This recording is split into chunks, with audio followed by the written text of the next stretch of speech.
I don't know. What's our go-to quote? Hello, here we are. In a stormsy.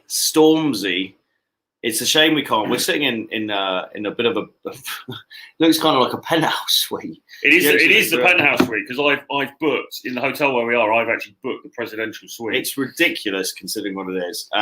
We've had an interesting night because we've come today from St. Petersburg. So we got the trials and tribulations of all that kind of anxiety, stress when you move from place to place. It's natural. We've been doing this for a long time. You always feel the same, and it's just about we're going to talk about kind of ways to manage that and ways to be productive despite that, because as we all know, feelings are temporary, habits should be permanent. So we're going to talk about the best tips for things to do when you arrive in a new place that you guys can actually leverage for when you go on your summer holidays this year, whether it's leaving the UK to go around Europe, whether it's coming to meet me and Troy in Tbilisi or Batumi Beach in Georgia. Get in touch for details. Super excited about that. That's impromptu. We've decided to run it 12th to the 18th. Our experience from speaking to Georgian women and people in Russia has been they're super friendly. Quality is akin to Russia. Very, very hot women. Food is amazing. Batumi Beach is kind of the equivalent place of where we're at the moment called Sochi, which we'll go into detail on. So we've got 3 days there from the 12th to the 15th of August. And then we've got 15th to the 18th in Tbilisi, the capital. So really, really cool boot camp. We're going to take probably 4 guys total. We've got 2 signed up, 2 spaces remaining. And then the big one after that, we fly straight from there to Helsinki, 18th to 24th of August. Always a safe pair of hands, blonde-haired, blue-eyed girls. Everything internally is open. We've got guys on the ground. They're super promiscuous, super friendly. A brilliant place to get over any anxiety with anything. Absolutely. Have we got a quote to kick things off? Yeah, we have. So we've got a quote about travel, and it is by Mr. J.R.R. Tolkien, who famously wrote Lord of the Rings and The Hobbit, and the one with the dragon on Tomorrowland or something. Oh, yeah. Weird name. I always fuck it up. Anyway, so the quote is, "Not all those who wander are lost. Not all those who wander are lost." Apart from us. Yeah, apart from us. We've been lost most of the day. But it's good to see some guys coming onto here now. We've got 27 people on the stream at the moment, and this is later than we normally go. Very much. So we did our typical thing of yesterday. It's a lot bit like you must have had this back in your. There it is. That's the name. The Silmarillion. What a name. You must have had this back in your party days, and I still do this now, which is you say, "Oh, I'm just going to go out for the one." Yeah. And then by 9 a.m. you're calling on the pavement. We didn't quite have that on our final night in St. Petersburg, but we say goodbye to Mr. Cole, King Cole. We will be staying in touch with him for those of you who have been living under a rock who don't know who he is. Really legendary student, originally from India, living in Russia. Great guy. And just a great attitude to life. And we did loads of live streams showing him approaching. He was smashing the dates. We're going to keep mentoring through that process because he's just a great guy to be around. Yeah. Very inspirational. But we said goodbye to him in a very cool shisha bar. We then went and had some really nice Lebanese food. We both said, right, we're going to have a quiet one. Both ended up in rather not precarious positions, but salubrious. Is that the word? Salubrious. Great use of the English language. Salubrious positions, and lo and behold, we didn't sleep much. So coming into Sochi today, to summarise what Sochi is, it's kind of like the Blackpool of Russia. It's downgraded now, isn't it? Because before we were saying, oh, it's like the Russian Ibiza, and now we're sort of saying, oh, it's the Blackpool. So we've downgraded quite quickly. It's got the vibe of. But it's weird, isn't it? Because we were saying as we were walking up here, it's kind of a mixture because there's some very high end stuff going on, without a doubt. There's really, really high end hotels near to here, and obviously the one we're staying in, but there are some really, really very high end hotels, big cars. There's obviously a lot of money here, but then there's also this very sort of tacky side to it as well, which is quite the vending machines with the little fluffy rabbits in and no one catches them. Some old gypsy smoking with a merry-go-round fair gripe. There's a bit of a mix. We've mapped out the place a little bit. We're going to go out and get some live stream footage. So stay tuned for that tomorrow. Lots more of me and Troy approaching. Showing what we do, really. Yeah. And we also stumbled upon actually a very cool restaurant just next door to here and a very, very cool shisha place as well. Yeah. Which we were saying it would be really good to create some footage from. We were going to go in and then we didn't because we needed to get some food. They don't serve food in there, etc. But it was a very cool place, and there was lots of talent in there as well, actually. So it should be interesting. Well, it just goes to show, doesn't it? Because there's it's few applicable things to run through are when you go to a new place, and we had this even when we first came to Russia. The night before, we're kind of being like, oh, we've kind of got in this comfort zone in London now. Yeah. We've been there for a few months. We're like, I can't really be asked to go. But it is just your feelings playing tricks on you, trying to keep you in that comfort zone. Because as soon as we landed in Moscow, we were like, fuck it, let's go out, let's have some fun. Yeah. But even then, on a micro level, going from Moscow to St. Petersburg, when you've been in a place for 7 days, you start to get to know it. You go to a new place, you feel a bit out of sorts, and that's exactly what happened. We stepped off the plane from St. Petersburg in Sochi. We both had quite minimal amounts of sleep, so there's that kind of generalized stress of just your body feels a bit under the hammer.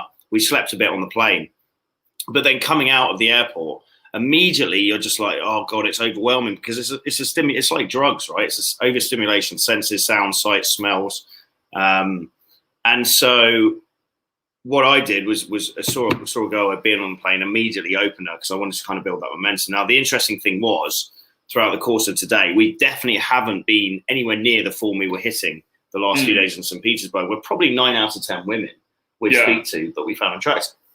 So there's that transitional period we've had today, but I think the key is we've still tried to make the most of it. I'm always aware, I've been traveling for 6 years now, I'm always aware when I get to a new place, doesn't matter even if it's in the same country, I feel a bit like out of sorts because everything's new. Yeah. But what we didn't do, which, you know, is something that guys should avoid doing, is kind of hibernate in your hotel and be like, sit on your bed watching YouTube, whatever you're doing. Yeah. It's no, dump your stuff, get the fuck out, have a little explore. And we did that. We loaded up on caffeine. We weren't feeling great. You did a couple of approaches. I did a couple of approaches. We found, you know, where to sort our phones out, had a little walk around.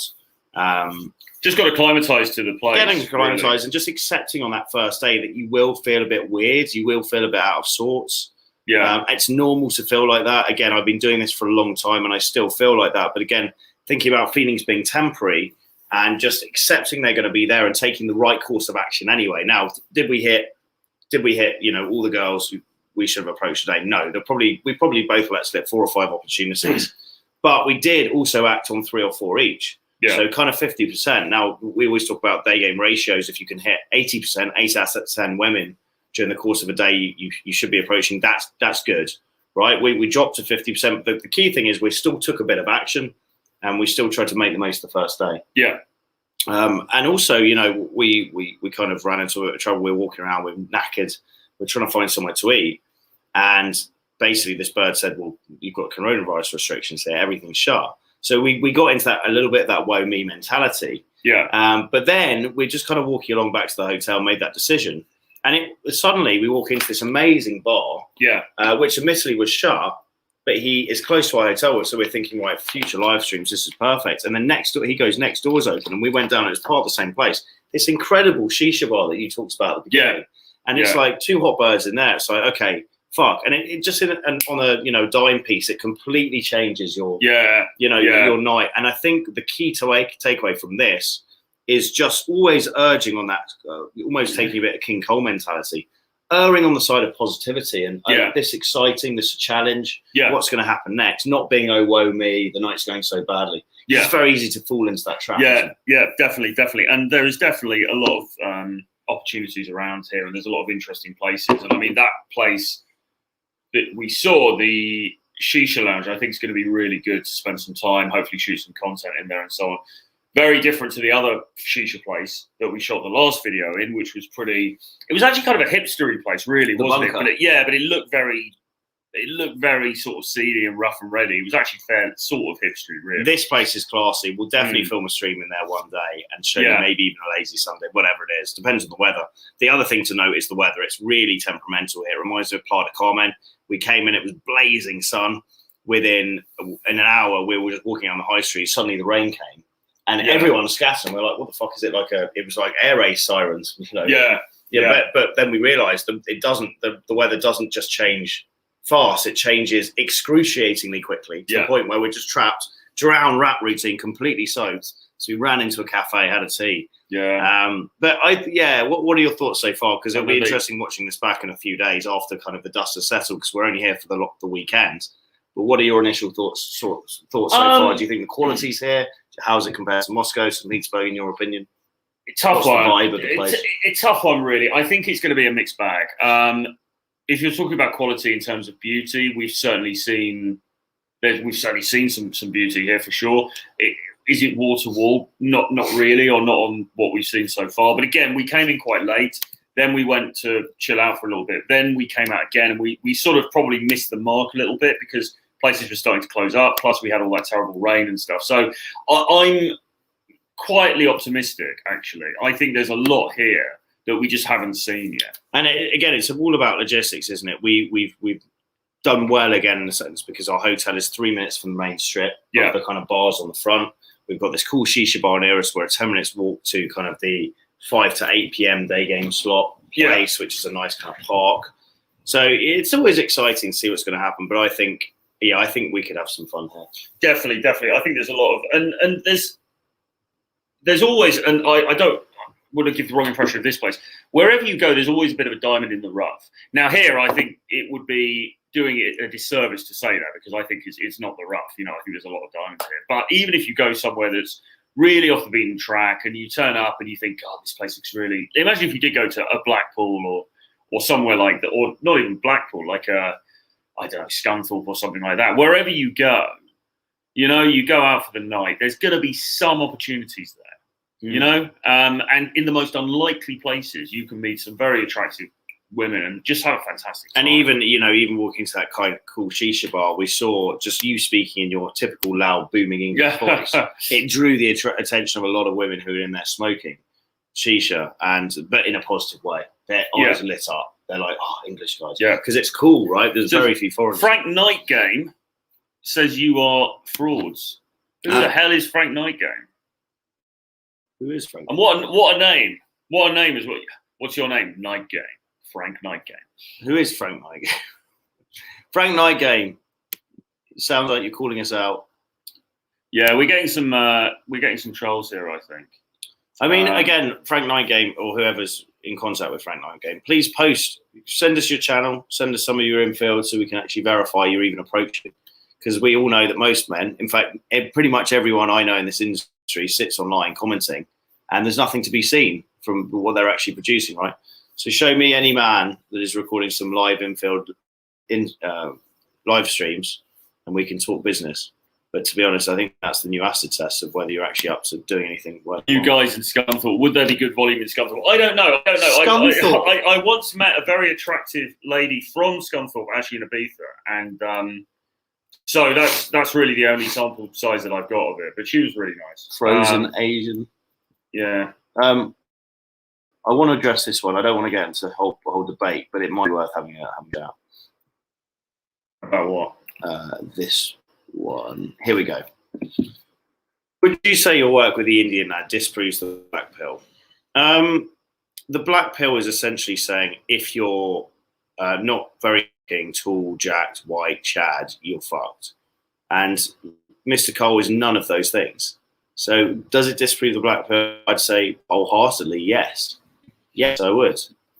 You can see from some of the reactions, in the previous matches, the women are not just humouring him, they're actually attracted to him.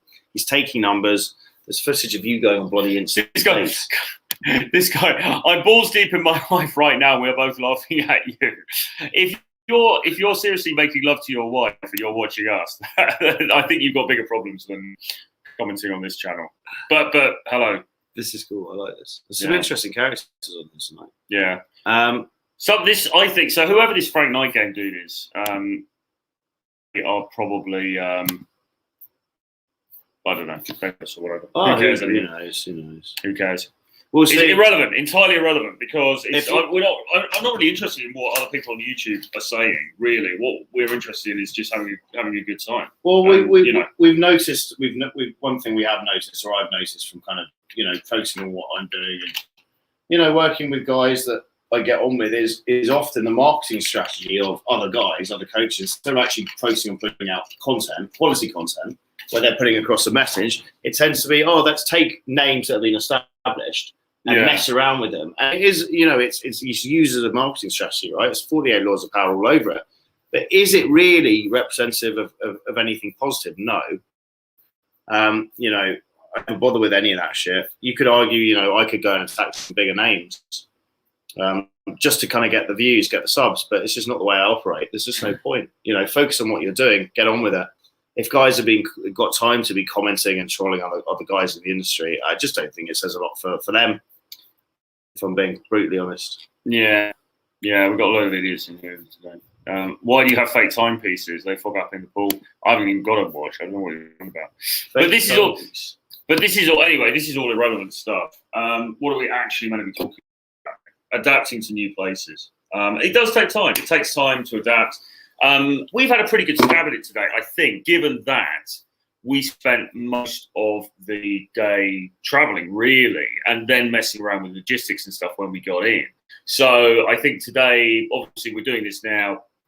Probably call it a day relatively soon. Have a bit of obviously good sleep tonight, and then tomorrow just smash into it and just see what's happening out there. Really. Yeah, we know what we're doing. We're going to get up at relatively decent time, have a bit of a lie, get up, smash a coffee, head to the gym, smash that, see what's going on. We're only here for 3 days again, so probably in the gym.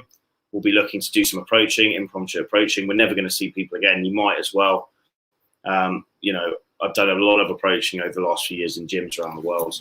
And again, it's great because you see girls, you know, you actually see them wearing fairly figure gripping outfits. You see what you're approaching. The gym, I think that's going to be an interesting one. We're going to do some kind of late afternoon, early evening game around this kind of main street, which I think will be good. It seems like a classy area. And then we've got a mate arriving. He's going to take us out.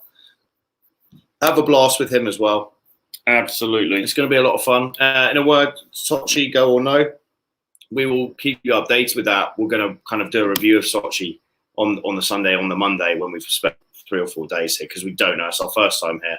We have no idea. Have you guys met Mr. K yet? No, not yet. We will do. And then are you lads heading to Sweden or Finland this year? Yes, 18th to 24th. If you join us in Helsinki, really, really great place for day game and also for night game. Get in touch. Send myself or Troy an email. And we can discuss it. So Johnny Rocket says, are the majority of Mr.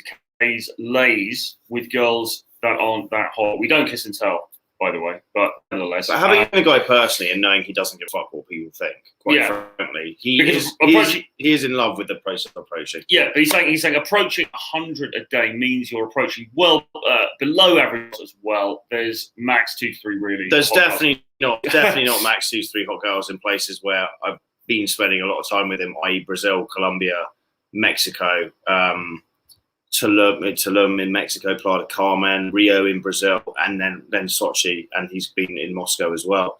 There's a very high proportion of girls. I mean, I'd argue probably 50% of them are going to be very good looking. The quality is high. Yeah. In spite of other day gamers claiming that there aren't many attractive women in Moscow, not true as far as our experience is concerned. What's the but just with Kofi, you know, with Mr. K, I know him personally, he doesn't give a shit, you know, it's come free because no one knows him, right? He's not online.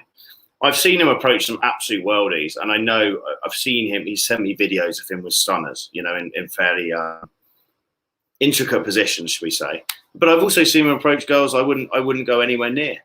So he is just horny. He just likes the chase, he likes having sex.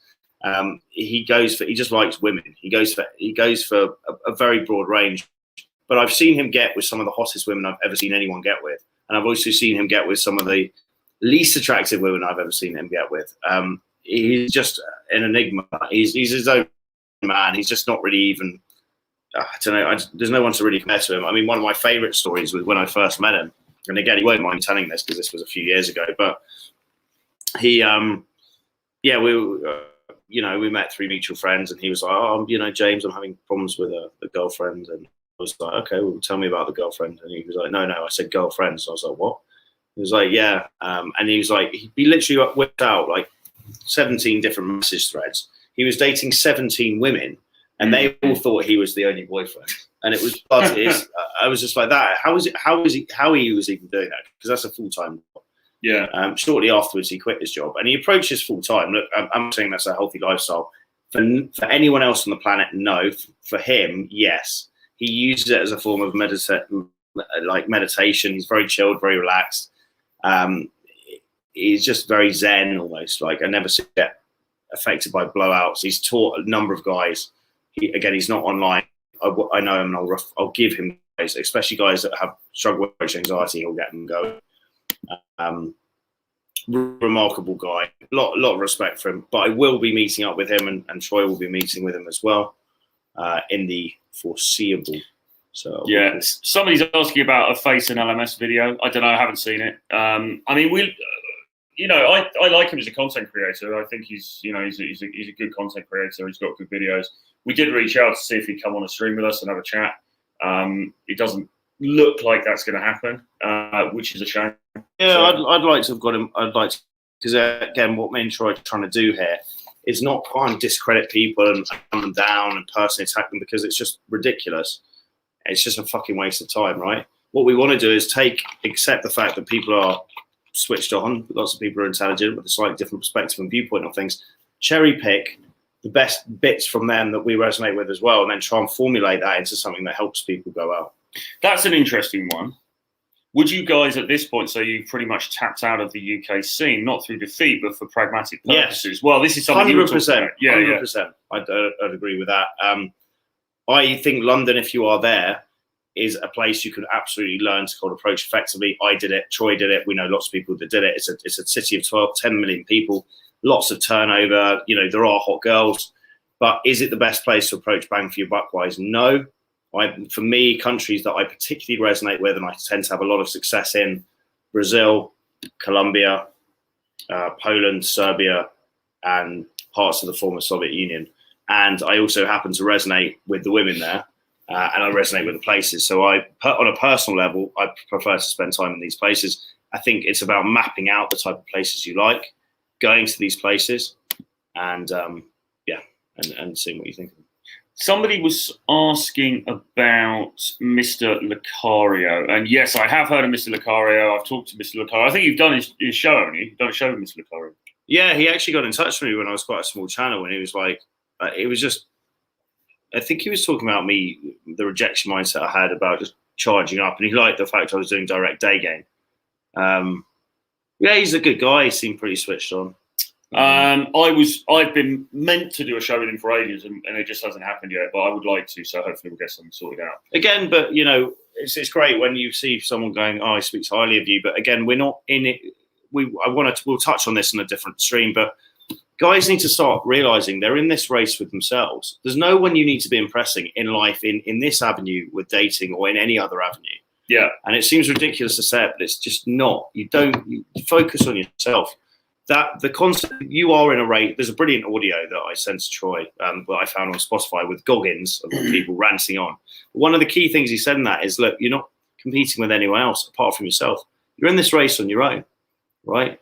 Are you 1% better than you were yesterday in any given thing? Are you 7% better than you were last week?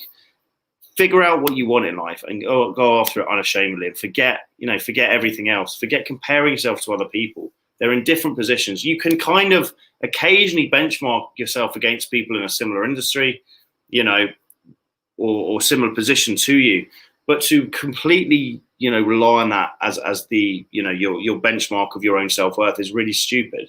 Yeah. Figure out what you need to do. The grist in your brain, your fears, your insecurities deep down that you need to charge headlong into. You need to map those out. And it's almost a path to self-mastery, self-discovery, self-actualization through dating, but also in other areas, right? Yeah. And guys need to stop getting so worried about what this guy thinks of him, or whether it's positive or negative, or just forget it. You're in this race on your own. And but yeah, exactly. And I mean, the whole idea of an industry around this stuff in a sense is completely is kind of irrelevant anyway. I mean, obviously we pay lip service to it. Obviously, have worked with other people and, who do similar things and so on and so forth. But ultimately, at the end of the day, if you're creating a personal brand around this stuff, what are you really doing? You're sharing your experiences and you're saying, look, this is what I'm doing. If you want to kind of learn some of the things that I've learned, I can show you that. If you want to come along and join us, we'll arrange to do that. And if you don't want to, then don't. That's all I think any of us are doing, really. And so what other content creators who are doing something kind of similar think or don't think is really irrelevant. I mean, yeah, because it's yeah. not. There's not some sort of. It's not the Rock and Roll Hall of Fame here. Do you know what I mean? It's just a bunch of people who are doing something broadly similar in different areas. So I don't really care what other people on YouTube or any other channel think or don't think about me, really, other than a few guys that I like and I work with. Well, that's it. I mean, we both know guys in common that we resonate with, we vouch for, and it's just we work in a very. I mean, again, we don't like. We're definitely not pickup artists, right?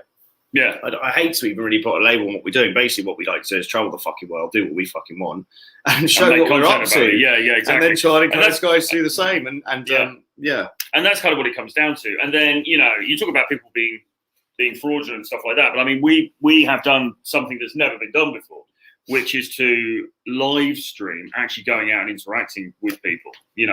Which can't be faked. There's no way of faking it.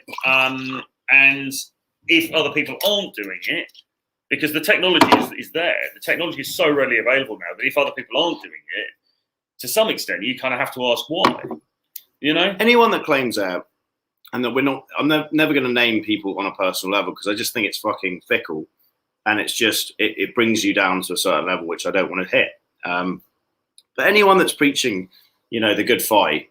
But isn't really, and I've had my own issues on a moral level within fields, but in an unregulated industry of snake oil, which this is a lot of the time, it's just people wanting to make a fast buck. If you don't have infields, if there's no evidence of what you're up to as a dating coach and you're preaching this good game, or you're going, and especially if you're going and attacking other people, you've got a lot to answer for. I'd be really questioning what you're up to, because where's the evidence that you're even speaking to women, right?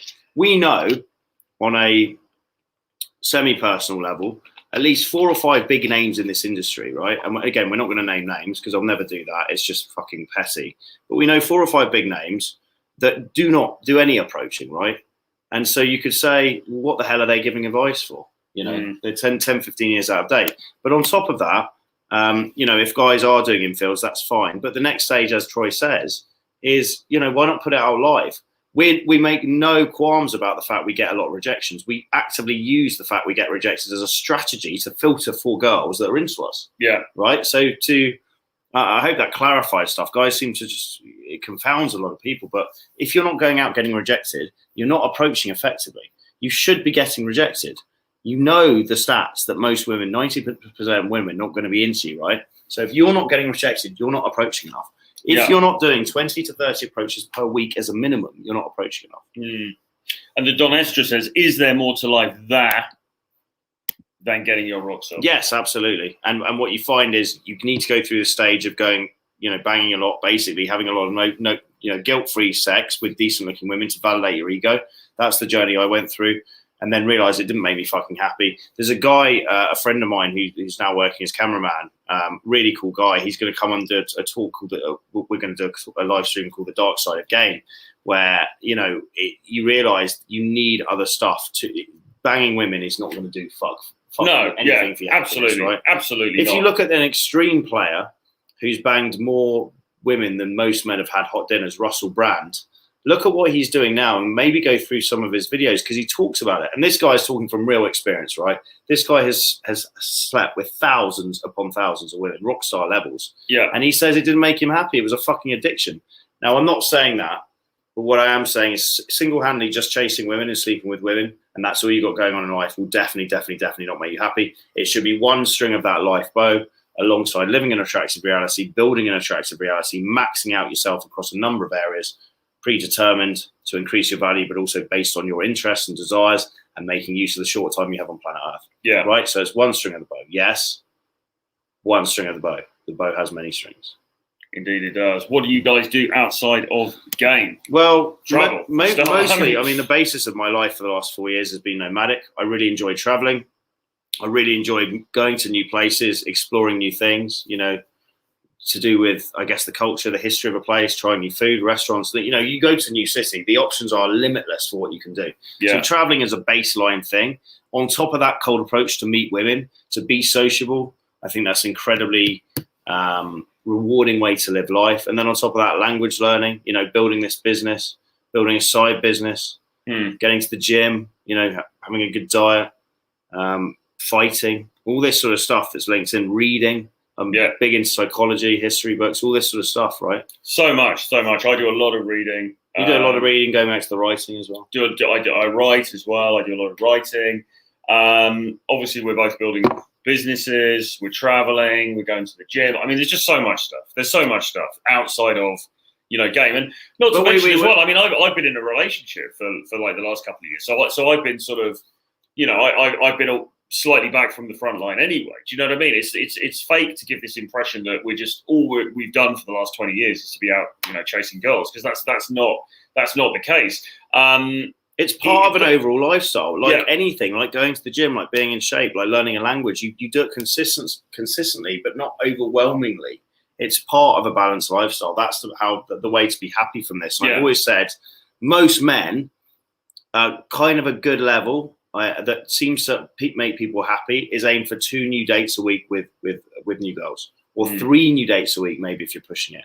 And then ideally be dating 2 women, non-exclusively, but you actually like them, you've got an emotional connection, and there's a third space which is free for a bit of night game or maybe a one-night stand or whatever. That seems to, overall, from hundreds of guys I've worked with, seems to be the best overarching way of finding some sort of happiness and resolution with what we do. Just try and lift weights. Yes, just not very heavy ones. The Hodgenator says men will only be happy when they keep overcoming challenges and pushing their boundaries. Yeah, exactly. The mission is the king. The mission is priority, right? Women are an aside to that. I think guys neglect that stuff. It's not just about chasing girls. We try and preach a very holistic message about all of this stuff, right? Yeah, absolutely. And, I think if you look at either of our content from the last few years, you're going to see that. It's not that it's a fallacy. It's a straw man argument to say, oh, you're just about chasing girls. There's nothing else. It's not that at all. No, if you're doing that, you're in a very bad position. It got to the stage in the early days where I was doing this hardcore work in the city, going hardcore on it because I wanted to get good, whatever that meant. I remember when Troy gave me a hand job at a house party in London a few years ago. Mate. Damn it, have I somehow ghost-written that comment? Mate, I'm glad that you're able to express your sexuality on our channels, but it wasn't me. But the point in question was, fuck, what were we even talking about? Oh yeah, so I was on a date with a girl, and I remember one instance where I was like, fuck, I have gone a bit overwhelmingly into the approaching, where she was like, so what do you do in your spare time? And I was having to make shit up, right? Yeah. So at that point, I knew the balance was out of sync. That was maybe 5 years ago. And that was a wake-up call to be like, right, this is getting weird and obsessive. You need other shit to be doing. When are you guys going to link up with Naughty Nomad in real life? Hopefully soon. Hopefully at some point over the summer. Yeah, he's based in Malta, isn't he? So it'd be good to get over there. The crack's amazing. What's been your highlight of Russia so far? I mean, as an overall thing, my major highlight has been all the myths that I've dismissed in my own brain about this place. The fact is, maybe it's a combination of the fact that COVID has allowed Russians to not travel externally much, so they're more friendly to meeting foreign people. Maybe it's the fact there's not many foreign people here. But this stereotype of Russians as unfriendly is fucking nonsense. Yeah, we've met so many fucking friendly people, both men and women, in Moscow. The same in St. Petersburg. There's a real interest in foreigners here, isn't there? And that's been a revelation for me, and also just reaffirming how fucking stunning the women here are. I think that's been just reminding myself that, because I knew it. I came here 4 years ago, and I had that realization in my head then, but you forget. Yes. And you go back to your old ways, and you're going around London, chasing bits of bubblegum around the streets for 4 hours. It's just a very fun place, and it's a very fascinating place as well. And there are loads of very, very beautiful women here, and you do have a degree of value that you probably don't have in your home country in the West, and that's a fantastic thing. Culturally, it's very different in terms of the way the genders interrelate with each other, which we've been talking about a lot. And it's just fantastic, man. Really, it really, really is a great place. What's the difference in Russian and UK girls? Well, as a general, with kind of. Well, hang on a sec. Johnny Rocket says, I think it's because it's summer. You'll probably not get a friendly reception in the harsh winter, but that's not true, because I've also been here in winter, and actually in winter as well. You're going to get an overall people rushing around and not wanting to stop so much outside because it's winter, right? Because it's cold. Obviously, people have more time to talk in the summer. Yeah. But if we're in a shopping centre in any of these cities that we've been in winter, in December, where the equalizer is the temperature in the shopping centre, I would argue that the reception will be the same. Yeah. Look at this. The Donets. The problem with foreign women is long-term relationships. They never work out due to cultural differences. Well, but why does it have to be about a long-term relationship? Why is that your end game? But also, I disagree. Like, I know loads of people that have settled down with foreign women. Yeah. So it's not true. Well, I mean, I think about my longer-term relationships. They've all actually been with non-UK women, and I think it's better, actually, because I don't really. People say, "Oh, you got to have stuff in common and things like that." I don't really want to be saddled with some old boiler who's banging on about how she used to watch Blue Peter back in 1985. Like, that's not interesting to me.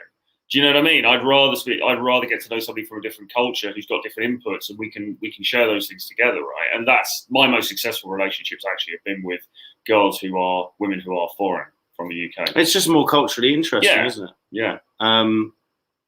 This is a couple of interesting questions. So, young brother, am I a simp if I go to Russia and offer to pay for anything for the girl? If you just walk up to random women going, "Can I buy you a drink?" Yeah, it's not. I wouldn't recommend that. If you're on dates with women you've gamed and you've done it from a perspective of she knows what you want, you will be expected to pay for stuff. So no, that's completely normal. Don't start trying to get them to pay. The man covers shit here. That's the price you pay for feminine women, and that's a fair enough price in my opinion. How do you guys feel about getting cosmetic surgery? No problem. No problem with it. If you want to max out your looks, as they say in the black pill space, looks maxing. I think go for it. If you got a really bad feature, say you got a massive, stereotypical, kind of Aladdin bad guy from Aladdin nose, get something, and it's a problem for your self-esteem. Get something done about it. I've got no issue with trying to get guys to max their looks out. And this is the ridiculous thing about some of this conflict with people in the black pill, because they will straw man and say, "Oh, those guys, they think it's nothing to do with looks, and we know the truth, and guys have got to look smacks and stuff." And we're like, no, bloody look smacks, go for it.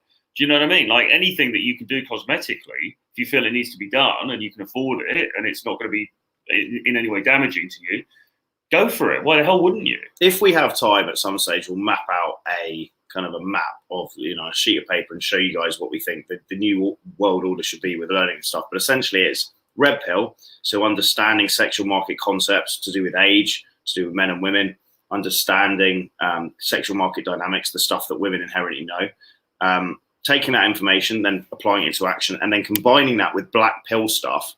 Looks, money, status, but pro-positive action-taking black pill, not nihilistic view. And mixing those together is the best way, probably, to nail this stuff. Yeah, because the biggest lie or misconception that the black pill promulgates is that people aren't aware that looks matter. I think everybody, really, with half a brain, knows that looks matter. I don't think it's this big secret that they try and claim. I think we all kind of know. But it's one string of the bow, because I know from being a good-looking guy that I wasn't pulling a muscle, right? And the difference is me being more confident, me understanding social intelligence, and being more emotionally intelligent, understanding the dynamics of dating, how it works, right?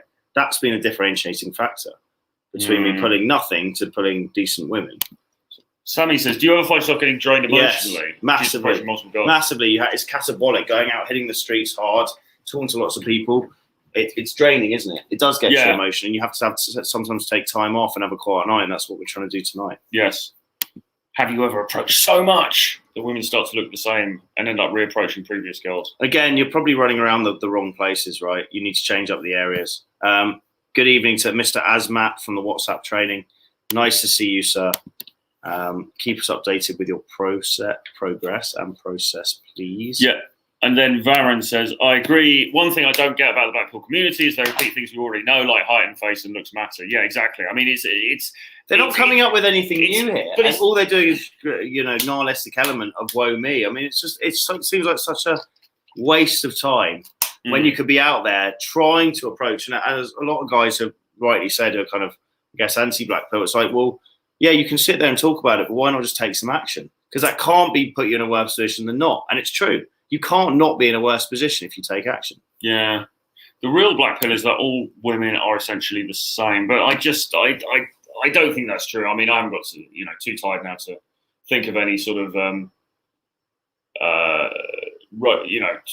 robust sort of data to support that. But certainly my own anecdotal experience, that's just not the case, because you can get blown out like a cheap broken hairdryer by one woman, only to end up, getting in the arms of a beautiful Russian 8, half an hour later. Well, it's exactly what happened to me. I mean, I got Yeah. absolutely chumped out on one day, and the next was a brilliant one. Yeah. You know, So it's so just it doesn't stand up to any sort of experience that I've ever had or anybody else that I know has had. If you two could retire anywhere in the world, where would it be? Well, we're both we're both thinking about doing the old Steven Seagal and trading in the passport for a Russian version. It's been an absolute blast being out here. Really, really, really good. Final few questions, guys. We'll go till 45, and then Try to reminisce about the Cold War with Eddie Mills. No, I'm not really a MILF fan, to be honest. I'm despite my advancing years, it's not really my bag. Although I suppose MILFs can be young as well. Frank Nightgame. Who the hell is Frank Nightgame? I don't know, but Frank Nightgame, if you want to send us any of your infields or just, Frank Nightgame. If you actually want join us in Russia, get on the live stream, we'll do some approaching. All right, all of us, the three of us, will go out, we'll all approach. Or we'll get it live. All right, Frank Nightgame. And if you can't make it to Russia, which I understand because it might be visa issues, you have an open invite to Georgia, which is letting anyone in from the 12th to the 18th of August. You've got an open invite after that, Helsinki, 18th to 24th. After that, you've got an open invite to join me in London for up to 3 weeks. And then you've got a further open invite to join us in Barcelona. If you don't want to take us up on that, I guess we know where we Frank Nightgame, make it happen. It's so easy, is it, for people to sit there and throw stones? But when you actually, when push comes to shove, not when maybe push he'll comes to come. shove. Maybe he'll come. I really hope he does. It'll be amazing content. And it'll actually be wheat waffles. Are any of you chads on TRT? Yes. I couldn't possibly comment. Since you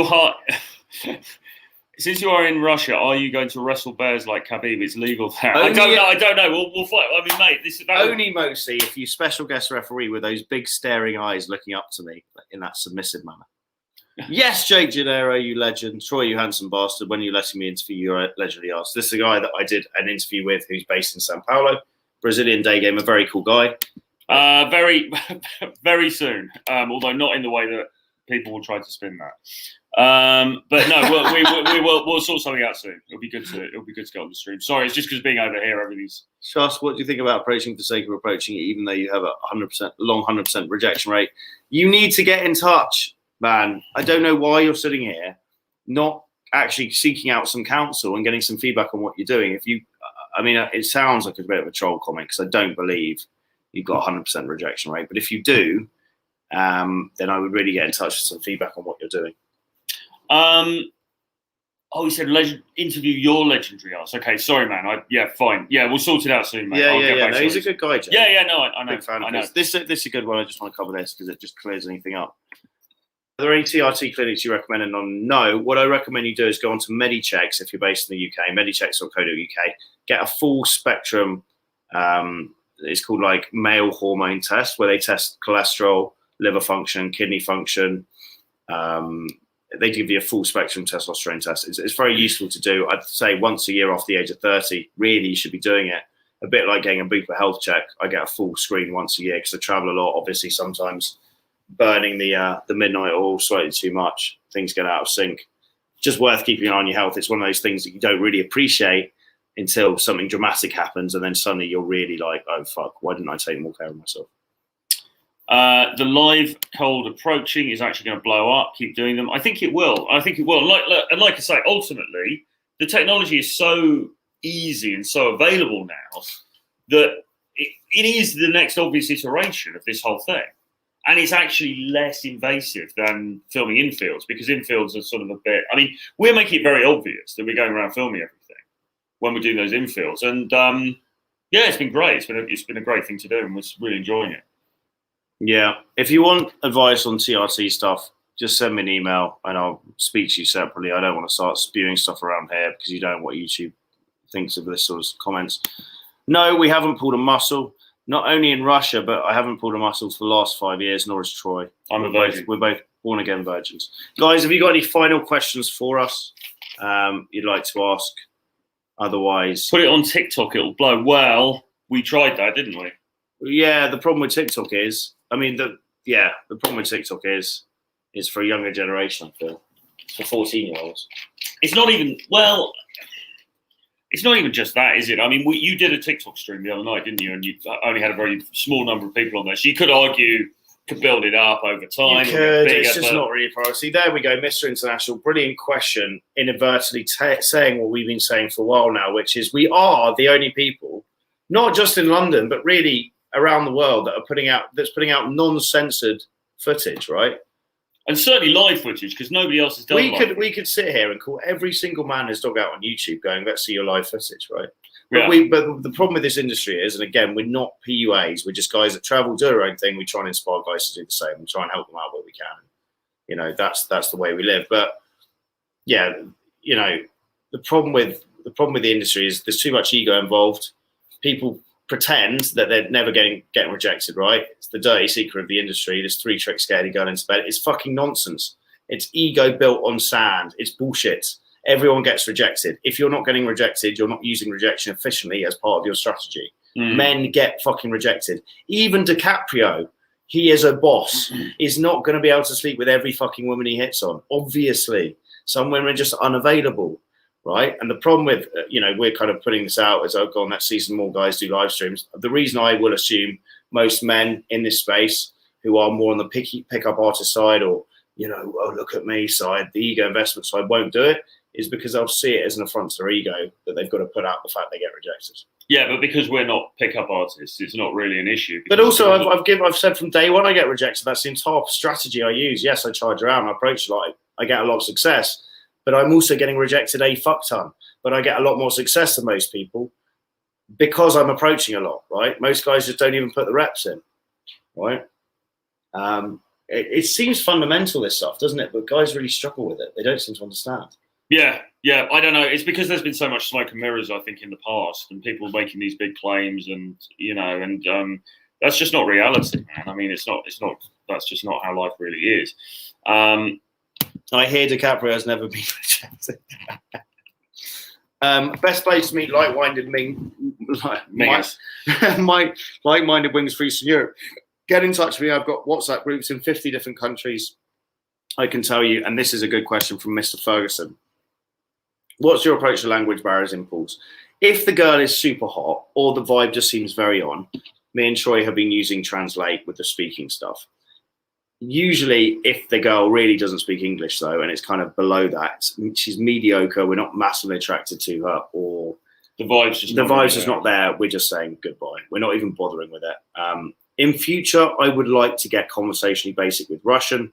I am learning 3 words a day. I have found a couple of italki tutors now, so I'm going to do a lesson of Russian every day for maybe I'll do a 30-day challenge or something. A couple of people talking about the sound again on those live streams. Apologies for that. You know, we are working on it. We are trying. I hope people can just see the sort of the more overall concept of this, what we're trying to do, which, as I say, is something that's never been done before. I know we keep banging on about it, but nobody else has gone out into a city and actually shown live doing these conversations, right?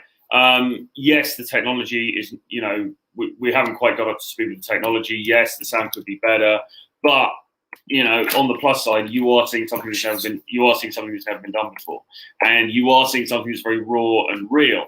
And a lot of people in both the red pill and the black pill space, it's all very, very theoretical. You know, it's all a bunch of people basically sitting around in their bedroom saying, "Well, have you seen this study from Tinder from 5 years ago? What about that?"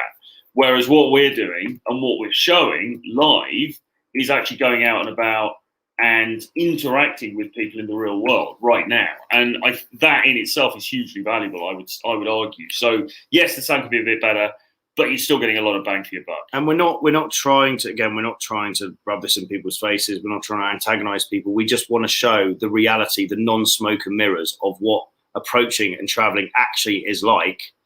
Instead of some bullshit version where you go and buy a course from someone and they've just bullshitted you, right? We're trying to show you everything it is and nothing more. Dave actually raised an interesting point here. I personally think the mics in a set is too voyeuristic. Pretty impossible to get value from a live stream not to get value from a live stream with approaches. So yeah, I agree with the second part. Thanks for that. This first bit, actually using mics in the set is too voyeuristic. That is actually the point that we've been discussing, isn't it? because we were going, oh yeah, we want to get mics so that you can hear those conversations and everything. But the difficulty with that is, in a way, that's going backwards, because then we are effectively secretly recording a private conversation. And what we're actually doing, what we're trying to get away from. Which is, yeah. The contradiction is we're saying we need them in the history because it's unregulated, and I truly believe that. But the moral bit that doesn't sit with us is we don't like doing them, and women find themselves online. They're just like, you fucking weirdos, and rightly so. Yeah. Right? So by doing it, by charging in with the phone and getting them on where they can see it's a stream, that's one way of doing it. And that seems to be the most viable at the moment until we come up with another solution. Plus, do a sea approach in the sea. Do a sea approach in the sea. So what would be a sea approach not in the sea look like? Me just swimming across the land. Yeah. Try Russia light first, aka Ukraine or Poland. Why would you say that? Well, we've gone straight for the hard stuff anyway, so it's a bit late for that. Well, actually, although we've done those places as well. I also don't, this is just feeding back on info I've heard from guys who have travelled to Russia. I think there's a stereotype that you're going to get more if you are not necessarily white. You're going to get more abuse than you do. But again, being here, watching King Cole approach a lot, obviously Indian heritage. There was no issues, was there? He's had hundreds of approaches. Nothing in there. So maybe St. Petersburg's a bit more liberal as a place.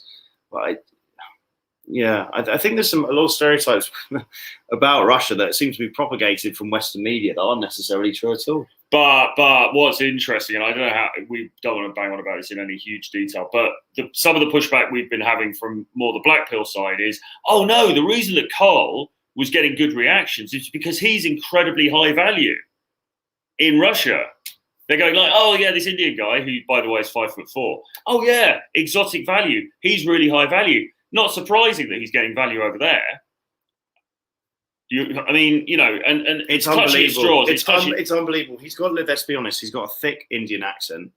It might be endearing to the odd, person, but that's not going to be helpful. Let's be honest. There's a reason that Indian guys that I know, and I know dozens that have spent, a lot of money on voice coaching in the UK to get rid of an Indian accent. Yeah. Right. Received pronunciation English for most people who are English speakers tends to be quite a good voice to have. Look, it's fucking bullshit, right? It's just nonsense. And the problem with people is they want to maintain the status quo. Yeah. You buy into a perspective and you do anything you can to try and maintain it. Whereas you should do the Robert Greene thing, which when you feel very strongly about something and you're always trying to find evidence to support that thing because it just resonates with you as a concept, you should go out of your way to find evidence against it to then get an actual view of what's the reality there, right? Yeah. Because we all do it. We resonate a lot with this, this Ant Middleton, this, whatever it's called, Shackleton going through the Arctic, this masculinity of, what we should really do is say, right, is that really as good as it is? Other ways to say that's actually not so good. Yeah. Right. Because we gel with that, for example. But this is what guys need to be doing. When you have a certain viewpoint, go out of your way to try and disprove it to yourself. And that will give you an actual balance of perspective. Yeah. Right? Yeah. Did you notice any white knighting apart from brown shirt man? I don't think he was white knighting. I think he was a day game fan, personally. Yeah. But no, not really. I don't think white knighting's a big thing over here, really, is it? They don't seem to give a monkeys, not like Romania. No. Final few questions. We'll go till 1 hour, then we've got 6 minutes left. Final few questions. So this guy is asking if, did you cover this? As a brother, should he come here? Yes, I think he should. Yeah. I mean, Mr. K, he's Ghanaian origin. Grew up British Ghanaian, right? He does a lot of damage. He bangs a lot of women in Russia. He might get the occasional bit of flack, but honestly, from what I've seen, not so bad. I think you're actually worse off going somewhere like Serbia than Russia. I think Russia actually seems to be a bit more liberal. Yeah.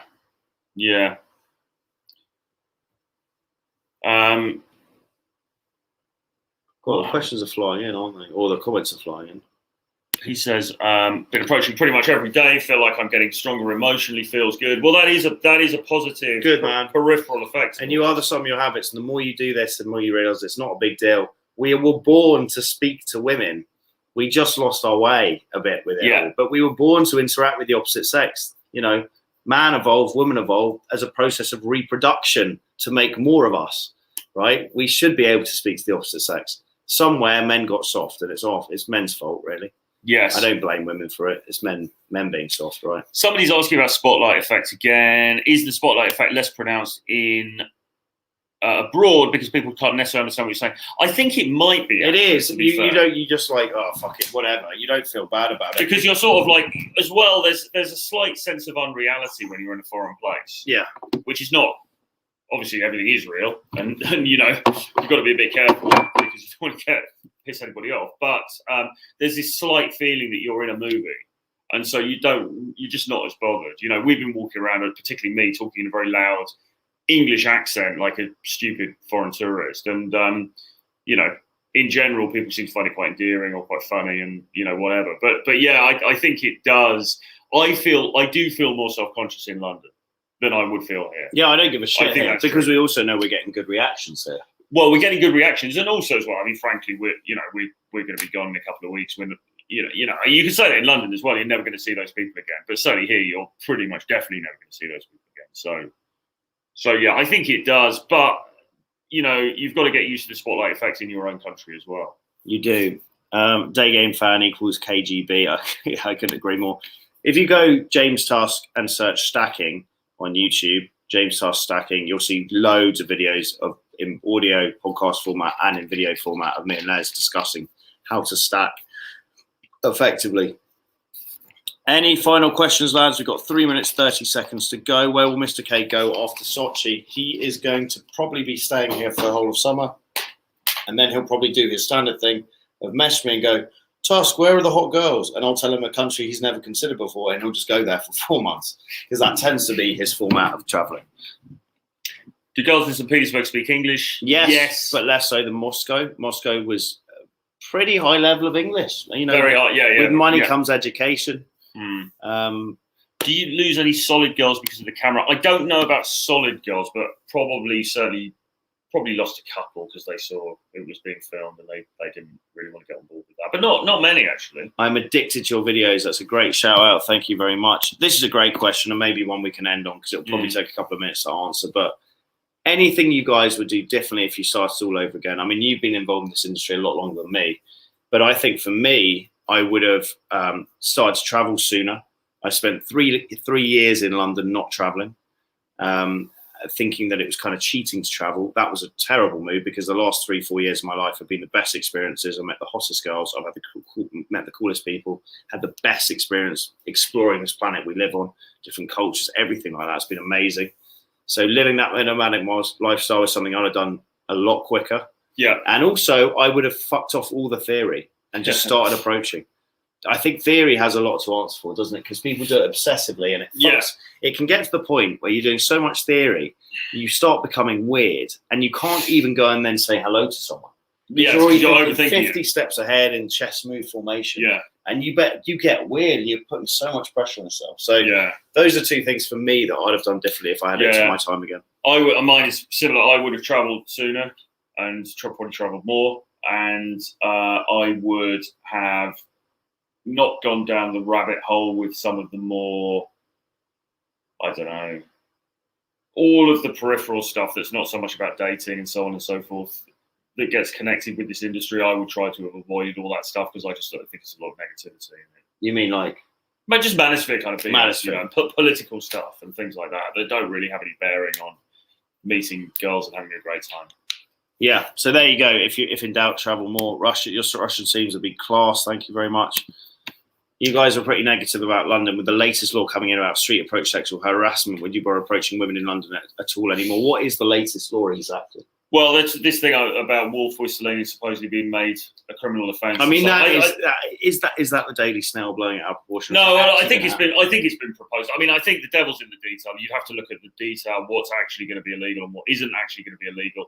I don't think that we'll be soon in a position where you can't talk to any woman in London without fear of getting arrested. I don't think that's quite there yet, but certainly I think London is less high on everyone's agenda now, isn't it? For various reasons, partly because of that, but for other reasons as well. Would you advocate continuing to approach in London? I mean, I think if you're doing it in a calibrated social way, there's nothing wrong with that. Then it's yeah, I think, but again, you know, the devil's in the detail. Have to look at the actual, whatever legislation actually gets passed, have to see what it actually says.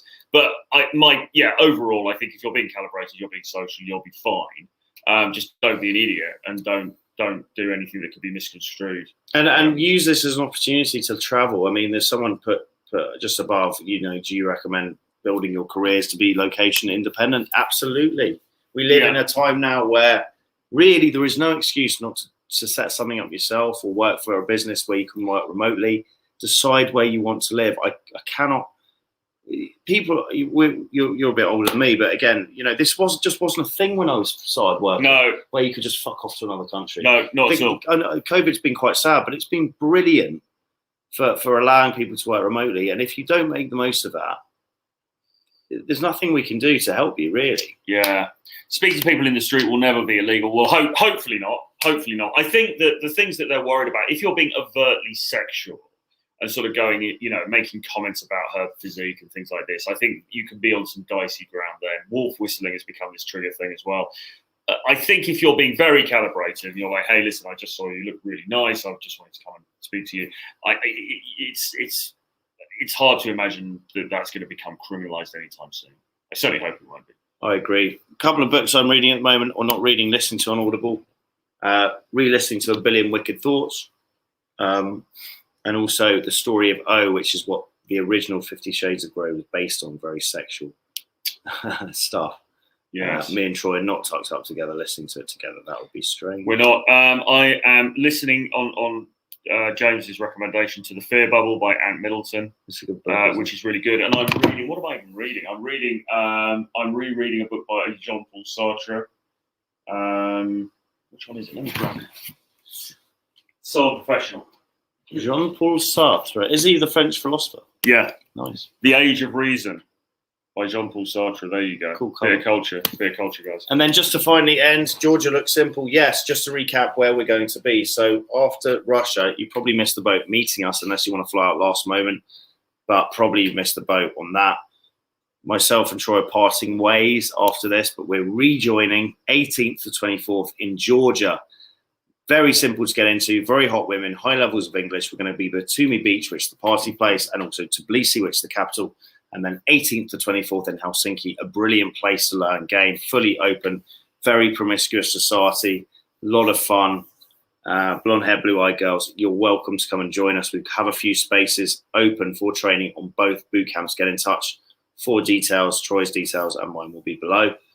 Nothing else to say other than we look forward to doing a live stream where we're back out on the street tomorrow. We're probably just sitting in a cafe doing a bit of lazy game. Yeah. And, you know, we'll think of a topic to come at you guys with. If you'd like to see anything particularly for us to cover tomorrow around 4 or 5 p.m.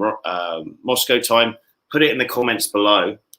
And if we get a similar kind of themes, we will address that as the topic, as the backdrop to us sitting there doing a bit of lazy game. So just comment below and we will come to you. Any final thoughts? That's it, really. Move, travel, and adapt. Move, travel, adapt, and move your body to the rhythm of life. And looking forward to seeing your live streams, Frank nightclub game. Go to the beach. It's going to be cool. Yeah. No further questions, Your Honour. We'll see you again soon, guys. Cheers. Pleasure tuning. Bye.